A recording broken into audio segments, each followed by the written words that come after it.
Suomen Hopealinjan liiketoiminta päättyy kauden 2026 jälkeen.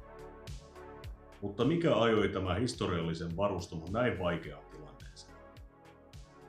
Yksi ratkaisevista käännekohdista oli Silver Sky. Se hankittiin Turkista vuonna 2014. Alus tuotiin Suomeen ja lopulta Tampereelle. Kuljetukseen oli varattu noin 60 000 euroa. Lopullinen lasku nousi noin 300 000 euroa, 5 kertaa arvioitua suuremmaksi. Vuonna 2016 Yle kertoi Silver Skyn ajaneen Hopealinjan vakavaan kassakriisiin. Omistajilta tarvittiin yli 360 000 euroa lisärahoitusta. Seuraavana vuonna yhtiöllä oli erääntymä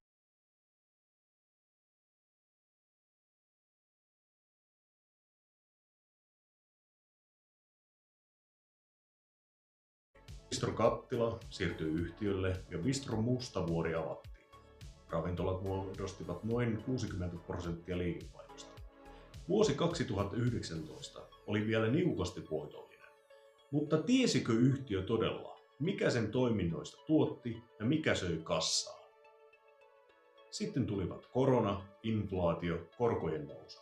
Vuonna 2023 tappio oli noin 500 000 euroa ja velkojen summa oli yli 3,3 miljoonaa. 2024 Tampere pääomitti yhtiötä vielä 2 miljoonalla eurolla.